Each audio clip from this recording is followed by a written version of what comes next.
So, Okay. what did you say? Paraphrase your essay. Let me remember.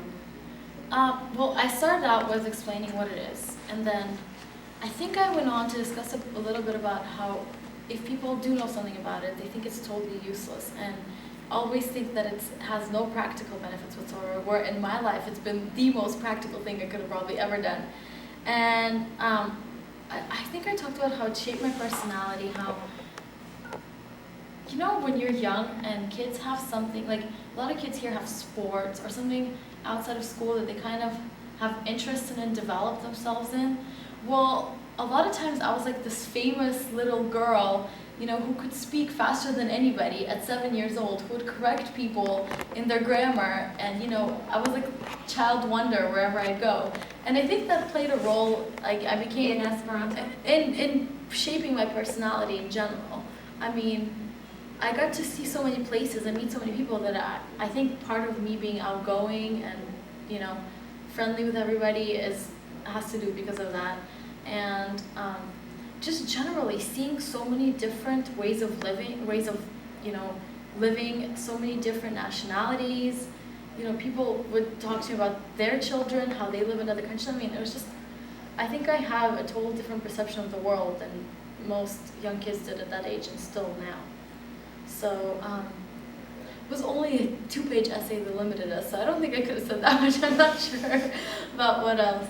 But then, so I think part of the reason why I got accepted to Berkeley is that, I mean, there's no way of knowing for sure, but I mean, I think that probably played a role. Then, right before going to Berkeley, there's a foundation called Esperantic Studies Foundation, ESF. I don't know if Nico talked about that. But they just inherited a pretty large sum of money, and they were looking for people to do something with Esperanto, and they would be willing to fund it. And I mean, part of me has always, I think, known I would teach Esperanto. It's like an accepted fact.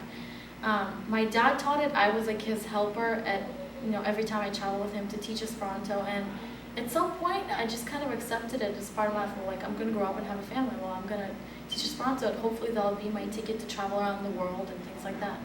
So it was another girl coming to Berkeley that same year, starting freshman, who is another NASK Esperantista, which is, you know, speaks it from birth. But she has a little bit different, so she didn't have to travel as much. She pretty much speaks it only in the family, but, you know, still the same. So me and her got together, and we decided, you know, let's teach together. I mean, it's better than alone, definitely. I was very scared and skeptical of the whole idea. So we got together. This foundation helped us. They said that they give us a scholarship. And, you know, we talked with Miko. The first semester at Berkeley, Miko still taught. He's been teaching there for about, I think, 4 years or so.